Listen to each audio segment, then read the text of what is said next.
চাহিয়া দেখিলাম গৃহিণী স্থানান্তরে চলিয়া গিয়াছেন এবং নিরুপমা ফার্ন সাজাইতে ব্যস্ত। রুক্ষ স্বরে আমি বলিলাম, তোমার সন্ধ্যাকাশ এসেছে? নিরুপমা আমার দিকে চাহিয়া বলিল, এবার বোধহয় তরুবালার তিরোভাব।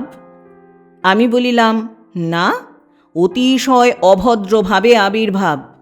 এই নাও পড়ো।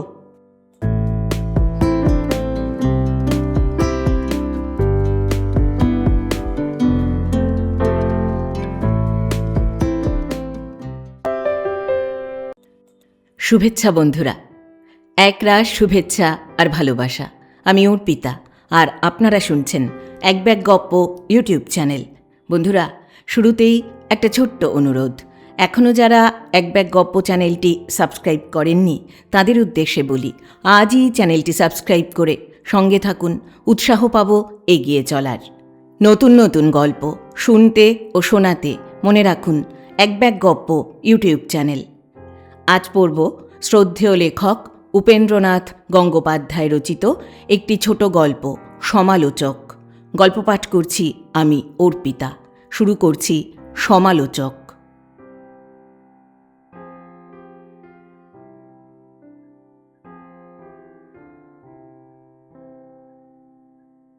এমএ পাশ করিয়া ল ক্লাসে ভর্তি হইলাম। প্রভাতে উঠিয়া চা পান করিয়া খবরের কাগজ উল্টাইতে উল্টাইতে কলেজের সময় হইয়া আসিত। 9টা হইতে ক্লাস আরম্ভ হইত। কোনো প্রকারে 9:30 অথবা 9:45 সময় কলেজে পৌঁছিয়া বাকি সময়টুকু কলেজের কেরানির সহিত বচসা করিয়া বা বন্ধুবান্ধবদের সহিত গল্প করিয়া কাটাইয়া দিতাম। ঘণ্টা বাজিলে দ্বার দেশ হইতে উচ্চৈস্বরে একবার প্রেজেন্ট স্যার বলিয়া আফিস গমনোন্মুখ বিরাট কেরানি স্রোত ঠেলিয়া গৃহে ফিরিতাম। দ্বিপ্রহরের অধিকাংশকাল আমার বঙ্গসাহিত্যের আলোচনায় কাটিত। বাল্যকাল হইতেই আমার প্রবল অভিলাষ ছিল যে কবি হইব, কিন্তু আমার ইচ্ছা পূর্ণ হয় নাই।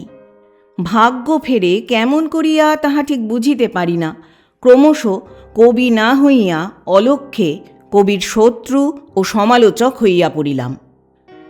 অদৃষ্ট যখন সর্বপ্রথম তাহার বিচিত্র দণ্ড আমার মস্তকোপরি ঘুরাইয়া আমাকে সমালোচক করিয়া তুলিতে আরম্ভ করিয়াছিলেন, তখনকার একটি ঘটনা মনে পড়িলে আজও হাস্য সংবরণ করিতে পারি না। তখন এন্ট্রান্স পড়িতাম।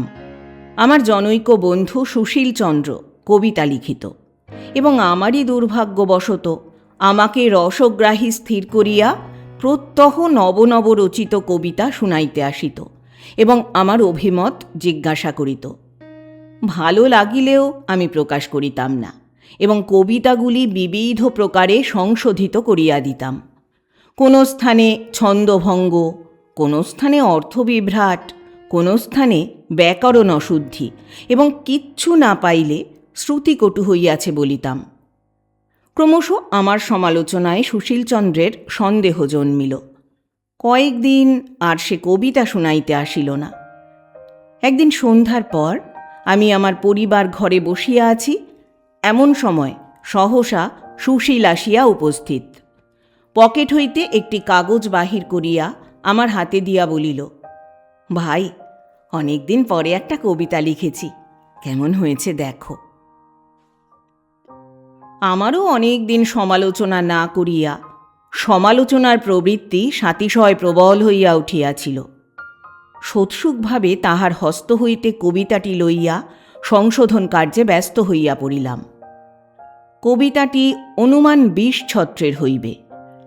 অন্যূন 40টি সংশোধন করিয়া সুশীলের হস্তে দিয়া বলিলাম, তেমন সুবিধা হয় নাই। চাহিয়া দেখিলাম সুশীলের মুখ আনন্দে উৎফুল্ল হইয়া উঠিয়াছে।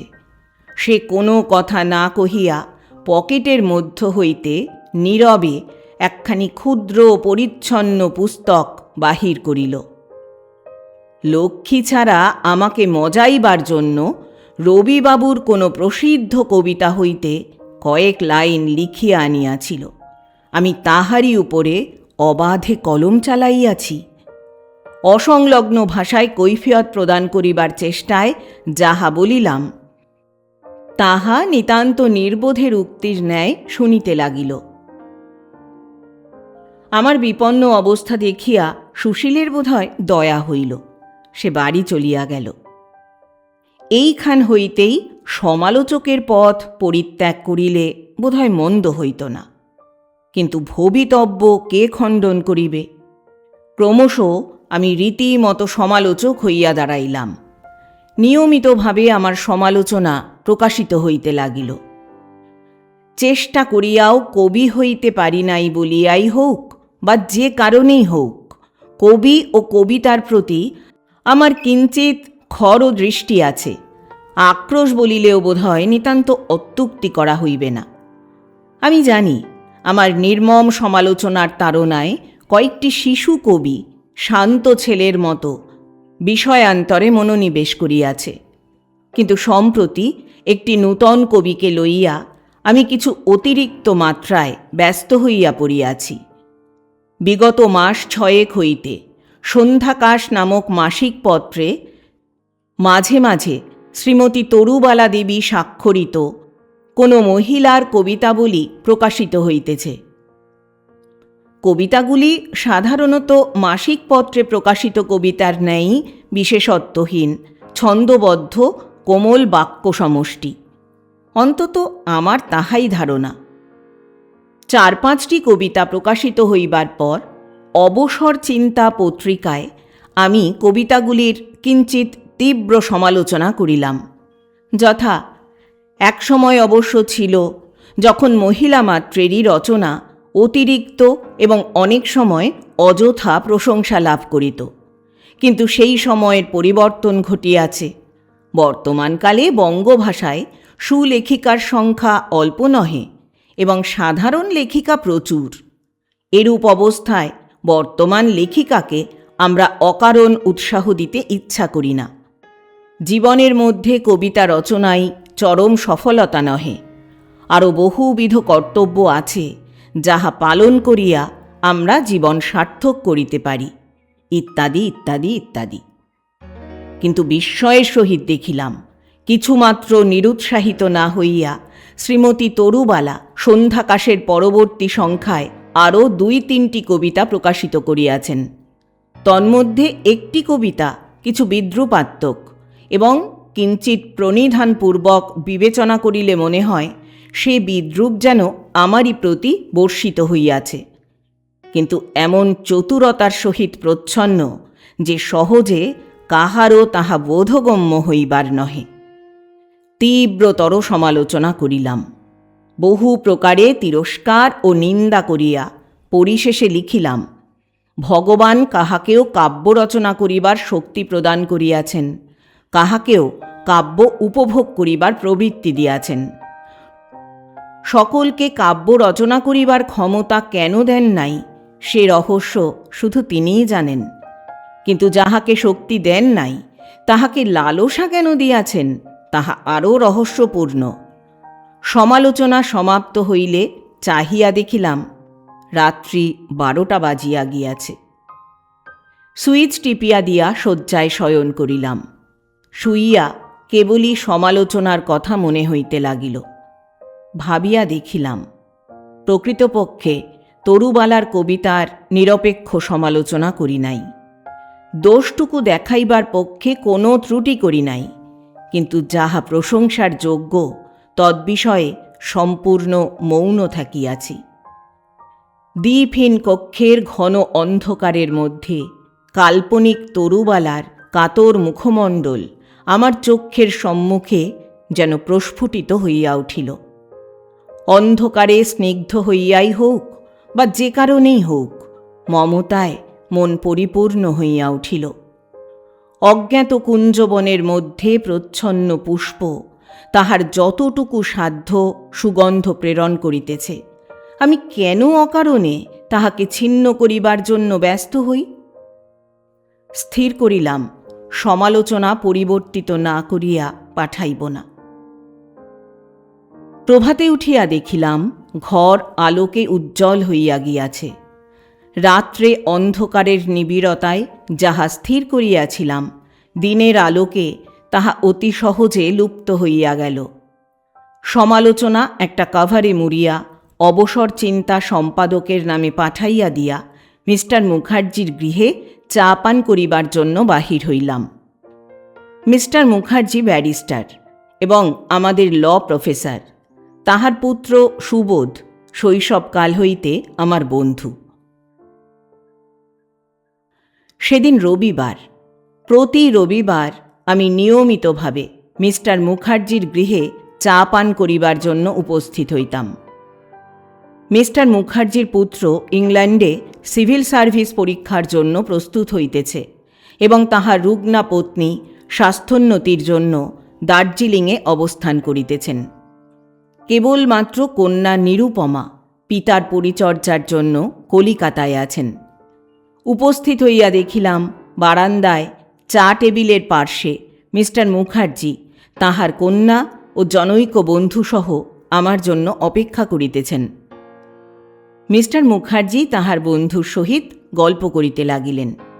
নিরুপমা আমায় বলিল, প্রকাশবাবু, এবার সন্ধ্যাকাশে আবার তরুবালার কয়েকটি কবিতা বের হয়েছে, আপনি নিশ্চয়ই দেখেছেন। আমি বলিলাম, হ্যাঁ দেখেছি বইকি।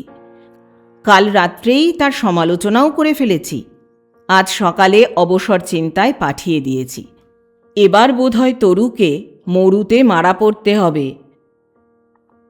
শুনিয়া নিরুপমা হাসিতে লাগিল। অবসর চিন্তায় আমি নাম পরিবর্তন করিয়া সমালোচনা প্রকাশ করিতাম। সে কথা কেবল নিরুপমাই জানিত।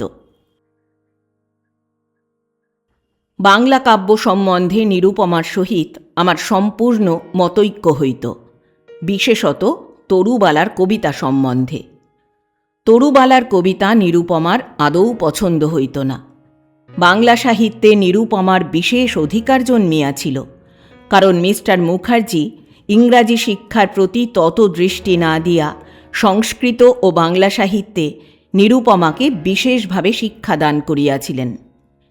নিরুপমা ঔৎসুক্যের সহিত বলিল, আপনি কি খুব তীব্র সমালোচনা করেছেন? আমি হাসিয়া বলিলাম, বোধহয় একটু অতিরিক্ত কঠিন হয়েছে, কিন্তু তার কারণ আছে। ক্ষমা কবিতাটা ভালো করে পড়ে দেখেছ? নিরুপমা হাসিয়া বলিল, দেখেছি, সেটা যে আপনাকে লক্ষ্য করে লেখা তা বেশ বোঝা যায়। আমি বলিলাম, হ্যাঁ, সেই জন্যই ক্ষমার লেখিকাকে আমি ক্ষমা করতে পারলাম না। নিরুপমা বলিল, বেশ করেছেন। স্ত্রীলোক হয়ে এত কিসের গর্ব যে যা ইচ্ছে তাই লিখবে? আমি বলিলাম, আর কিছুই নয়, উপযুক্ত শিক্ষার অভাব। তোমাদের মতো শিক্ষিতা মেয়েরা যদি বাংলা লেখে তাহলে ভালো জিনিসই পাওয়া যেতে পারে। তুমি এত ভালো বাংলা জানো, একটু একটু লিখতে আরম্ভ করো না। নিরুপমা হাসিয়া বলিল, কেন, তাহলে কি আপনি তরুবালাকে ত্যাগ করে নিরুপমার সঙ্গে যুদ্ধ আরম্ভ করবেন? আমি কহিলাম, না নিরু, তুমি যদি কবিতা লেখো তাহলে আমার কলম থেকে অন্য প্রকার সমালোচনা বের হবে। নিরুপমা কহিল, এরূপ পক্ষপাতী সমালোচক পেলে কবিতা লিখতে প্রলোভন হয় বটে, কিন্তু প্রকাশবাবু, পক্ষপাতিত্ব সমালোচকের পক্ষে একটা মস্ত দোষ। আমি ঈষৎ রঙ্গোচ্ছলে বলিলাম, তা নিশ্চয়ই, কিন্তু আমি যদি তোমার পক্ষপাতী না হই তাহলে সেটা আমার পক্ষে শুধু দোষ নয়, পাপ হবে। নিরুপমার মুখ রক্তিম হইয়া উঠিল। কিন্তু বেচারি তরুবালা আপনার কাছে এমন কি অপরাধ করেছে যে আপনি তার এমন ঘোরতর বিপক্ষ হয়ে উঠেছেন? আমি কিঞ্চিত অপ্রতিভ হইলাম, বলিলাম, তা বলতে পারি নে, কিন্তু যেরকম করেই হোক হয়ে উঠেছি, তা ঠিক। ঘণ্টাখানেক কথাবার্তার পর গৃহে ফিরিলাম। প্রায় মাসাবধি পরে একদিন সন্ধ্যাকালে মিস্টার মুখার্জির ড্রয়িং রুমে বসিয়া দার্জিলিং হইতে সদ্য প্রত্যাগতা মুখার্জি পত্নীর সহিত গল্প করিতেছিলাম এবং নিকটে বসিয়া নিরুপমা অ্যালবামে দার্জিলিং হইতে সংগৃহীত ফার্ন সাজাইতেছিল। মুখার্জি পত্নী বলিলেন, প্রকাশ, প্রতি সপ্তাহে নিয়মিতভাবে তোমার চিঠি পেতাম বলে দার্জিলিংয়ে অনেকটা সুস্থ চিত্তে কাটাতে পেরেছিলাম। তোমার পরীক্ষার সুফল সেখানে জানতে পেরে মনে মনে অত্যন্ত আনন্দবোধ হয়েছিল। বিএল পরীক্ষায় তুমি যে সর্বপ্রথম হবে তা আমরা বরাবরই আশা করতাম। ইনি তো সর্বদাই তোমার সুখ্যাতি করতেন।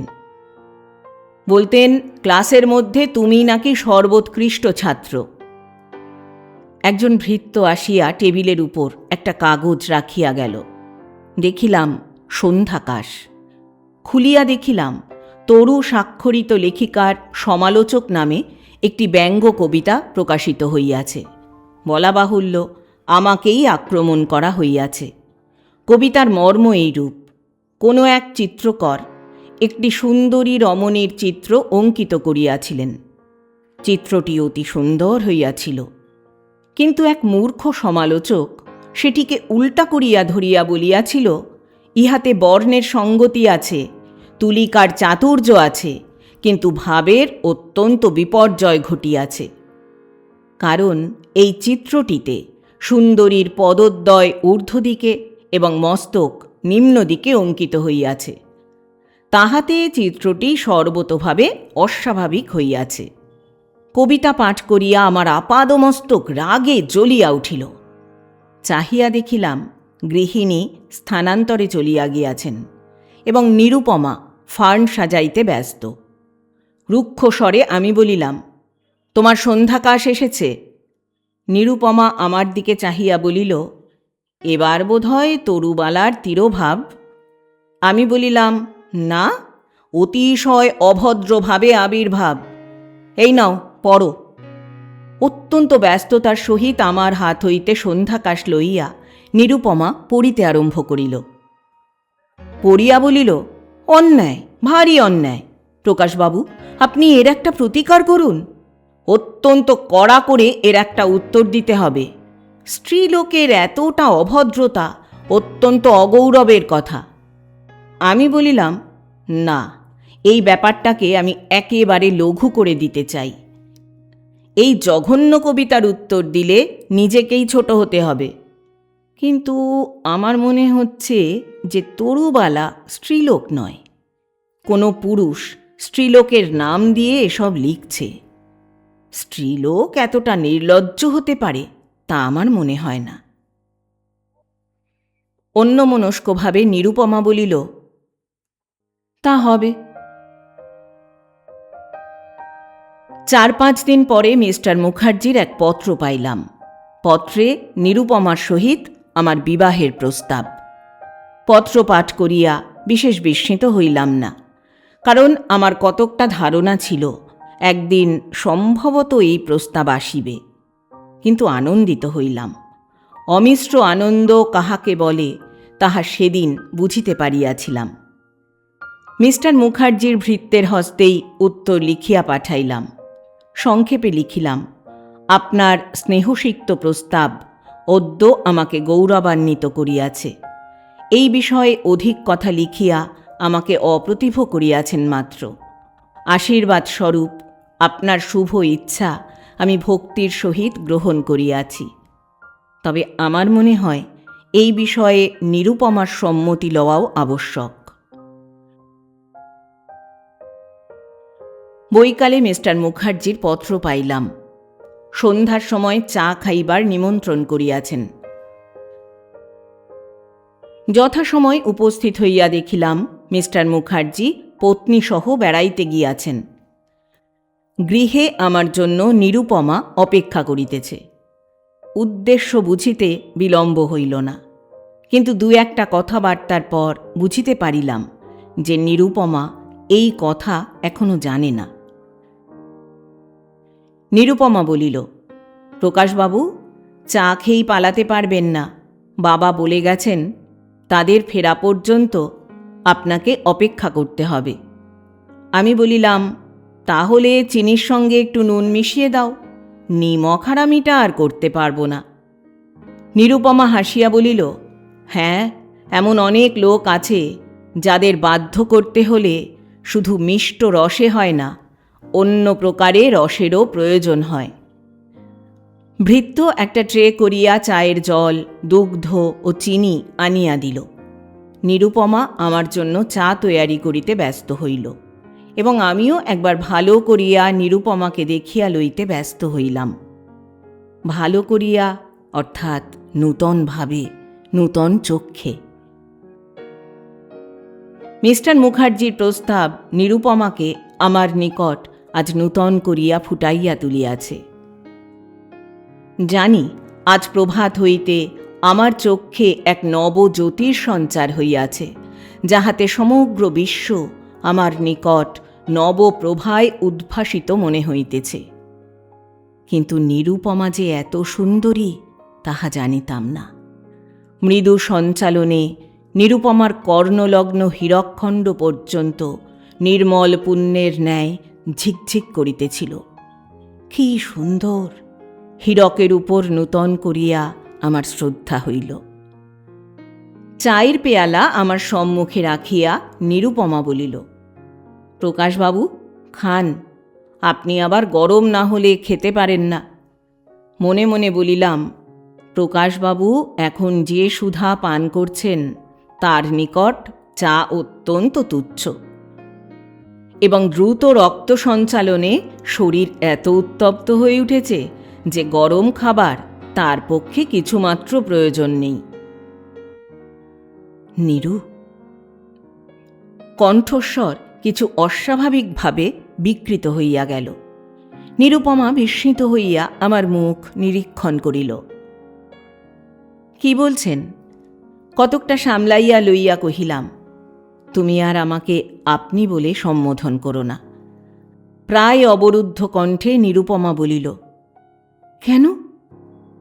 বোধহয় আমার দেহ হইতে তাহার দেহেও তড়িৎ প্রবাহ সঞ্চারিত হইয়াছিল। আপনি শব্দটা বড় কর্কশ, দুজনের মধ্যে তাতে একটা ব্যবধান রেখে দেয়। তুমি শব্দ পরস্পরকে নিকটে আনে। নিরুপমা, তোমার কাছে আমার একটা আবেদন আছে, যার উপর আমার জীবনের সব আশা আনন্দ নির্ভর করছে। নিরুপমা উপবেশন করিল। দেখিলাম তাহার সর্ব শরীর কাঁপিতেছে। পকেট হইতে মিস্টার মুখার্জির পত্রখানা বাহির করিয়া নিরুপমার হস্তে দিয়া কহিলাম, এই আমার আবেদন। নিরুপমা ধীরে ধীরে শেষ পর্যন্ত পাঠ করিয়া আমাকে পত্রখানি ফিরাইয়া দিল। আমি বলিলাম, তোমার কোনো আপত্তি আছে? নিরুপমা একবার আমার মুখের দিকে চাহিয়া নীরবে মুখ নত করিল। লজ্জা করো না নিরুপমা, এ লজ্জার সময় নয়।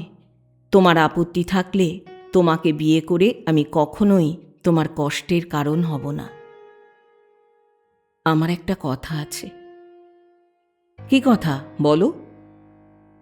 নিরুপমা একবার আমার মুখের দিকে চাহিল, পরে দৃষ্টি নত করিয়া বলিল, আমি তরুবালা।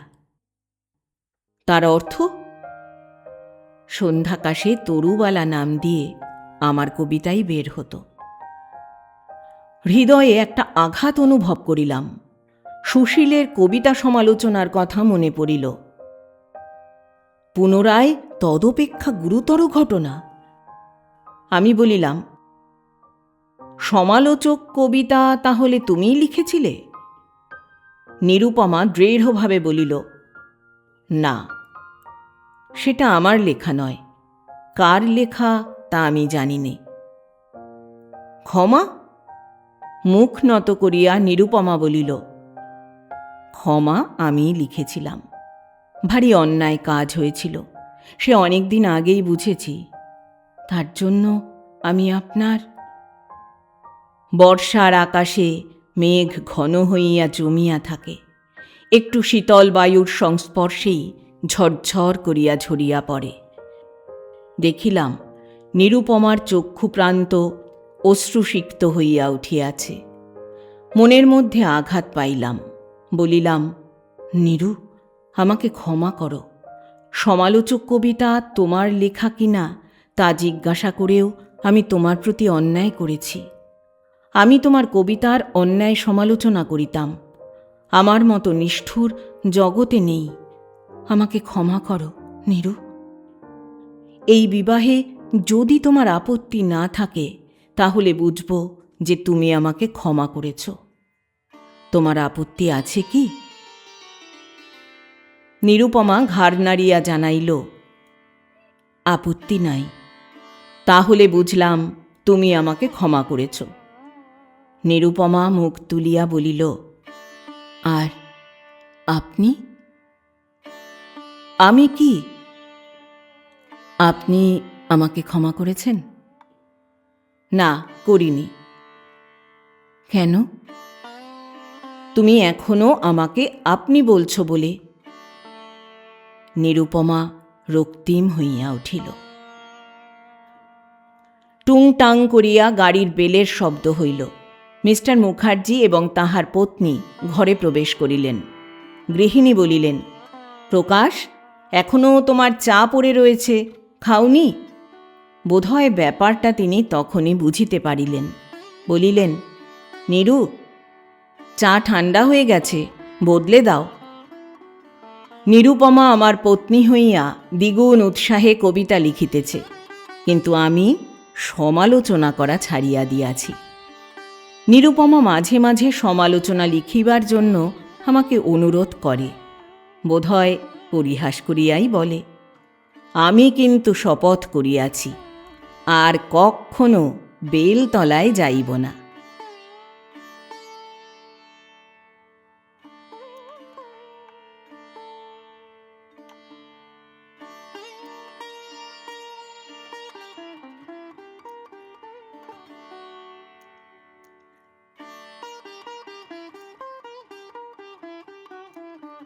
এতক্ষণ শুনলেন শ্রদ্ধেয় লেখক উপেন্দ্রনাথ গঙ্গোপাধ্যায় রচিত একটি ছোট গল্প সমালোচক। গল্প পাঠ করলাম আমি অর্পিতা। শব্দ নির্মাণ করেছেন সাহিত্য সমাহার চ্যানেলের আকাশ। প্রচ্ছদ এঁকেছেন মোনালিসা। উপস্থাপনায় এক ব্যাগ গপ্প ইউটিউব চ্যানেল। বন্ধুরা, আবার আসবো আগামী সপ্তাহে আবার কোনো ভালো লাগা গল্প নিয়ে। আজ তাহলে বিদায় নিচ্ছি। সবাই ভালো থাকবেন, সুস্থ থাকবেন। আর হ্যাঁ, গল্প পাঠ ভালো লাগলে চ্যানেলটি লাইক, কমেন্ট, শেয়ার এবং সাবস্ক্রাইব করে পাশে থাকবেন।